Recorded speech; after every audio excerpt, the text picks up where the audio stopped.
I want to welcome you to this Sales Tax Updates webinar. During the webinar, we will cover some updates to the OH-Tax e-services. We will walk through some of the features on the dashboard of e-services, as well as filing a sales tax return. This sales tax return is especially important for those taxpayers who file on a semi-annual basis and made taxable sales in the 5 counties where there was a sales tax rate increase. After that, we will cover the different communication methods we offer, including responding to notices you receive from the Ohio Department of Taxation. And again, we will demonstrate how to use some of these communication methods. We understand that filing sales tax returns is probably not in the front of your mind all the time as you run your business, so we want to provide you with some helpful tools to help make your experience easier. We hope you find this webinar helpful and informative. Before we begin, please take note of this legal disclaimer. The information provided in the presentation is just for general guidance. It is not meant to be legal or tax advice. Any changes that may occur after the date of this webinar could impact the content. Some of the OH-Tax updates we are covering is we're excited to announce that the live chat is now available. It's very easily accessible on our website, whether you're logged in or not logged in. You will see the little red bird on the right side of your screen. His name is Pilot. And you're able to actually navigate through the questions for your answers, or you may type live chat to actually speak to a tax representative.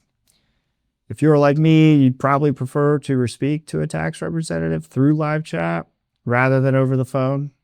So we are excited to continue to offer this feature, but we do want you to keep in mind that some specific account questions may be better resolved through other methods of communication. And we know that your time is important, so offering multiple avenues of communication for your convenience is something that we have really been focusing on. We are excited to now offer various self-help functions on e-services.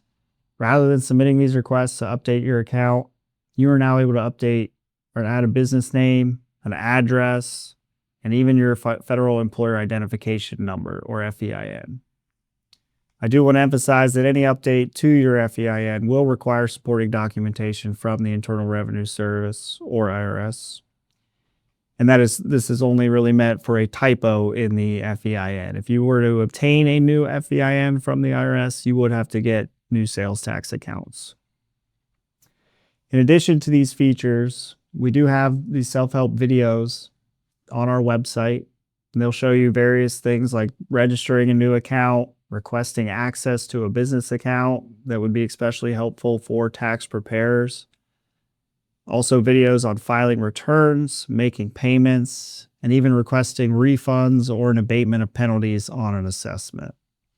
We will touch on some of these features in a few minutes. As you're probably aware, we have a filing deadline coming up on July 23rd. This is for both the monthly filers for the month of June, as well as the semi-annual filers for the first half of 2025. One thing that we want to emphasize is that we had 5 counties, or areas within 5 counties, which I will explain in a moment, that increased their sales tax rate as of April 1st, 2025. These were due to the Central Ohio Transit Authority, or COTA, rate increases in Delaware County, Fairfield County, Franklin County, Licking County, and Union County. All of Franklin County falls within the COTA jurisdiction, so the entire county's rate increased. The other 4 have portions of their counties that fall within this jurisdiction. If the location is in one of the jurisdictions, be sure you select the one labeled COTA when filing your return. If you are unsure of whether a location is within these or not, you may search the address utilizing a resource on our website called The Finder. These rate changes impacted all businesses that fall into these COTA jurisdictions, including the monthly filers, who have been charging their customers and remitting the updated amounts since April 1st. The demo I'm about to show you will provide guidance for the semi-annual filers who are remitting tax at a new rate for the first time on how to show their sales for the first 3 months of the filing period at the previous rate and the second 3 months of the filing period at the new rate. Now let's get into the filing demo. As you can see, this is the dashboard for a made-up company. So I would like to preface this by saying that all data in this demo is fictitious. So once we are logged in, we will see the dashboard for our sales tax account. You will see here, if there is a return due, it would show up here at the top. But you can also access all your different periods by clicking this View Returns and Period Balances.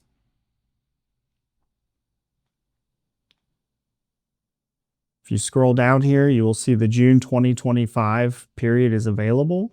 So we are going to go ahead and file now.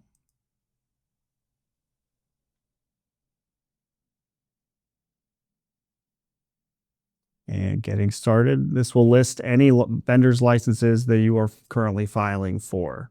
So if you do have multiple locations and you file one return for all your locations, they would all be listed here. So we'll proceed and hit next.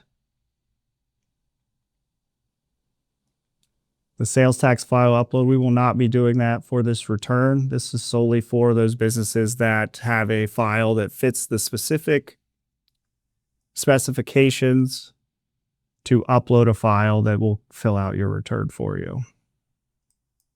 So we will proceed.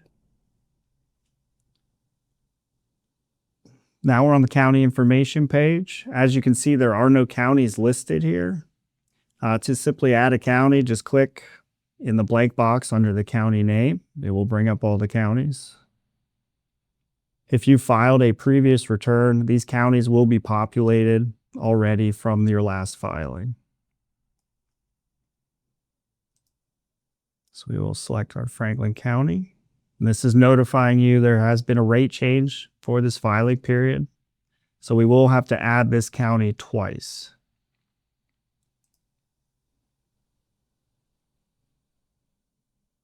So we will add Franklin. One of these will be for the first half of the 6-month period and one for the second half. As you can see, it currently shows 8%, which is the rate as of April 1st. So when I select one of these to be the first period, you will now see the tax rate has changed to 7.5%. So we will go ahead and put in our sales.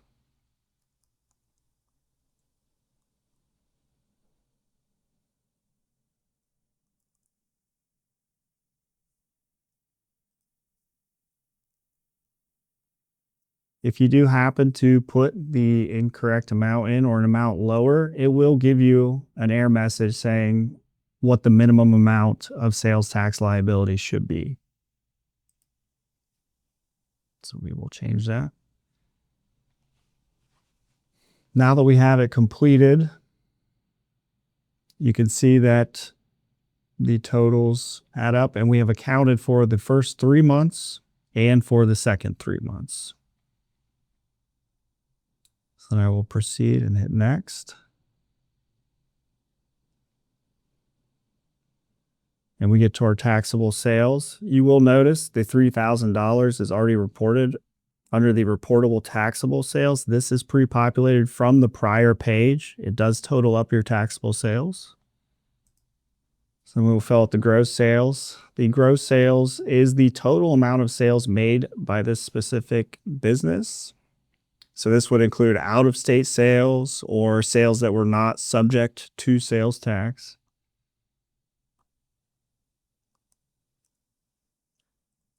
These 3 lines do need to add up, as you can see. Did you pay tax directly to the clerk of courts? Now this question is solely for motor vehicle dealers. So we will answer no. The majority of you will not be putting an amount in here or selecting yes. Everything looks good, so we will proceed.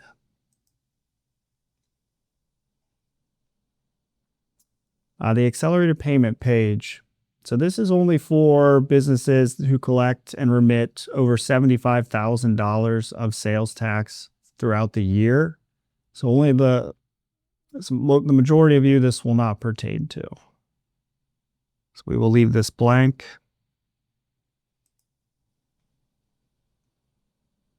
And we get to our review page. We'll want to double check and make sure all this looks correct. Everything adds up. We have our total tax liability and our discount amount.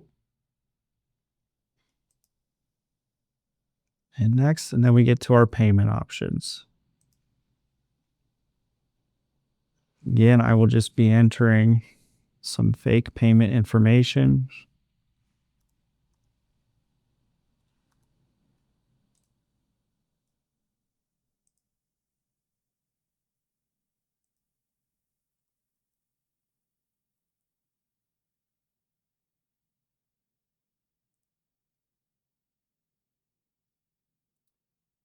Another feature we have here is that you can save this payment information for future use. So if you will use the same bank account every time you file and pay, you can save this and you won't have to enter this information again. So everything looks good. We will hit next. Then we will come to the final stage, the perjury statement, and we will click File My Return. And we received our confirmation. If you do want to print the confirmation receipt, you can click the printable view. We'll pull it up in PDF format.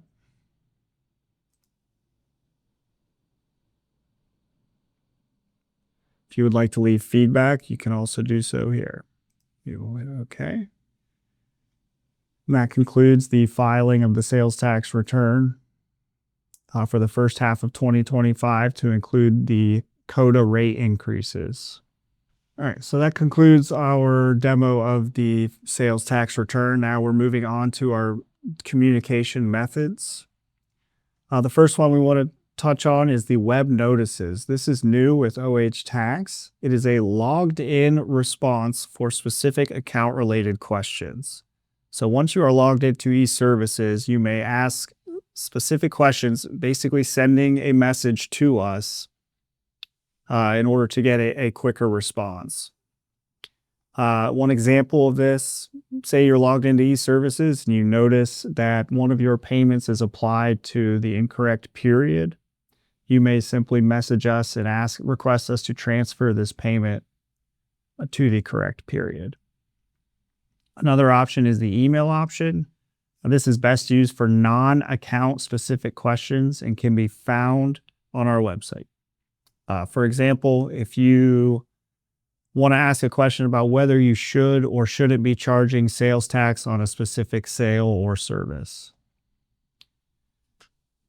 Another method is the gateway case, and this is only for access-related questions when you're actually utilizing the Ohio Business Gateway to log in. One thing to note is that you do not have to log in through the Ohio Business Gateway. You are able to log in directly through eServices. As always, a phone call can be made. You may contact us anytime over the telephone, Monday through Friday from 8 to 5, and speak with one of our tax representatives regarding any tax-related items.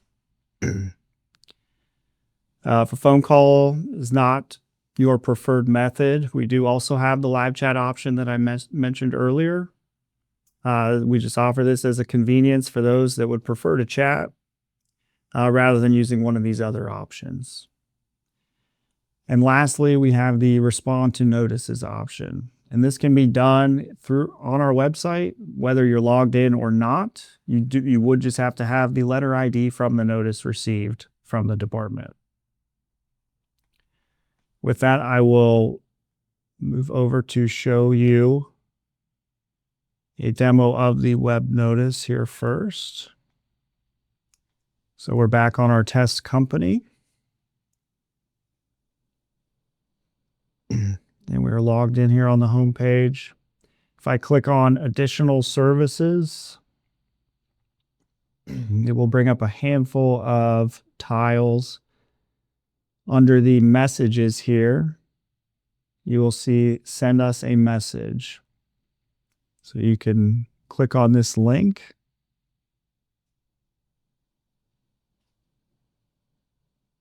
And it'll ask, what account is this message concerning?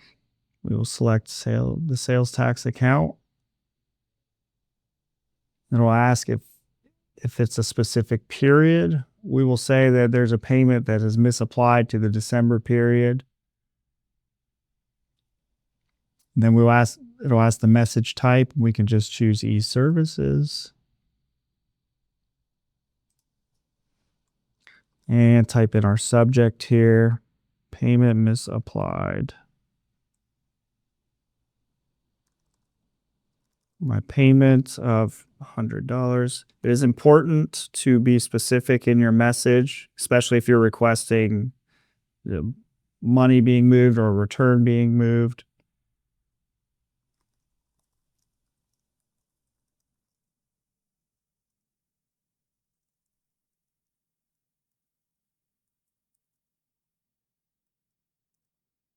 Enter the message here and then hit send. And your message has been sent. So now if we go back on our test company, if there was a response from ODT, you could also view that right here under view messages from ODT.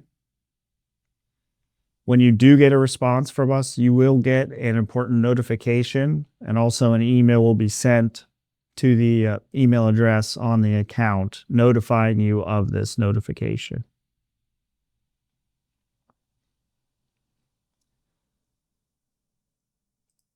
Another item I wanted to touch on was the live chat feature. This can be accessed through our pilot over here. It will always be on the right side of the page in the middle. It will be there even if you're not logged in. So if you have questions and you're not logged in, you could always click on this.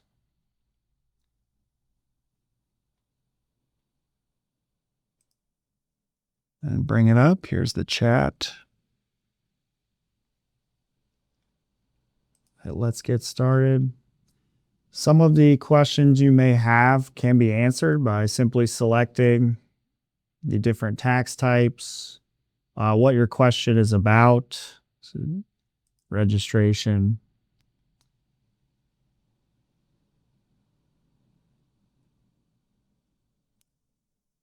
If you do not think your question can be answered here and you do want to speak to a representative, you can just type live chat.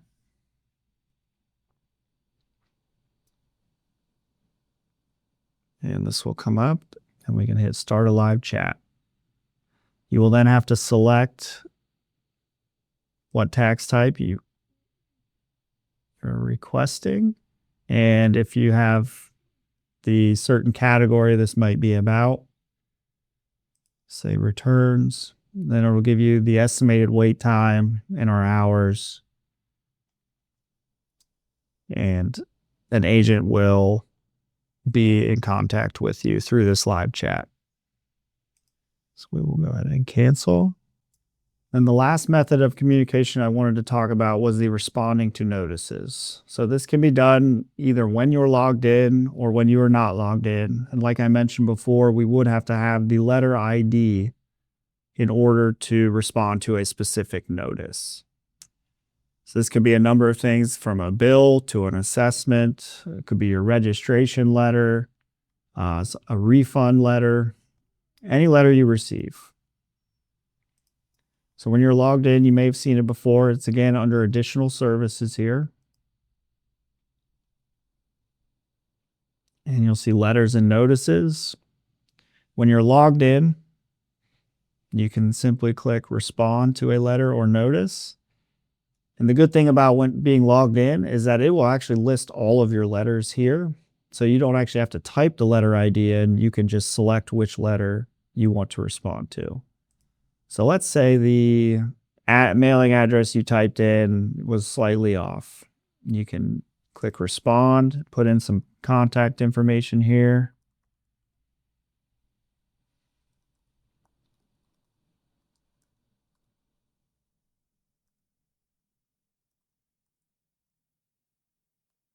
All right.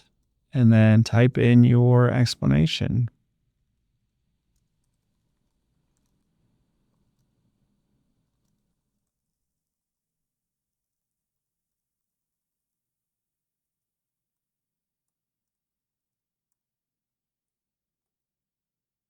And then once you're done, you can hit next. And you will need to upload an attachment in response to any of these notices. So we'll hit upload here and choose our file.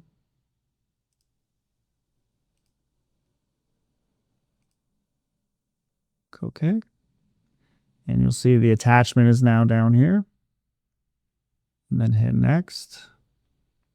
And we will review our submission. So it provides the letter ID for us, the company name, and then our explanation.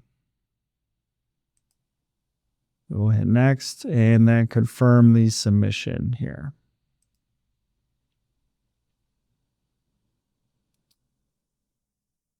And that is it.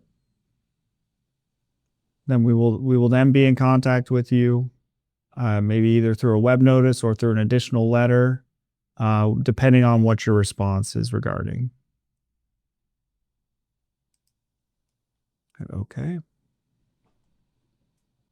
So another thing I wanted to show you on eServices is making the demographic updates to your account.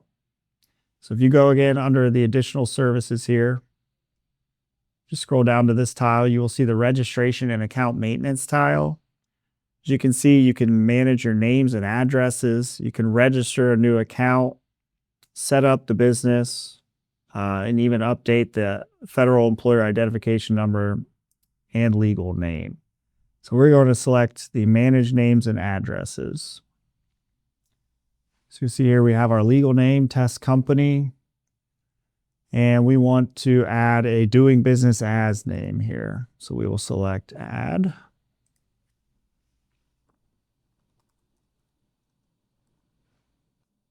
Testing Co. and hit next. And just hit submit. And has been received. Okay. And if you recall, we did send a web notice about the address being incorrect. We could have also just gone to address here and added our correct address.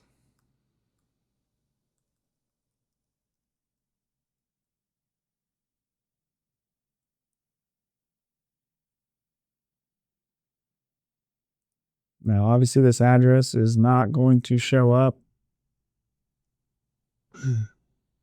So we will save what it has suggested for us here and hit submit. And it's completed. And that also will conclude our sales tax updates webinar. I do want to thank you for your time, and I hope you found this helpful. We're always happy to assist, so please do not hesitate to reach out with any questions. Thank you.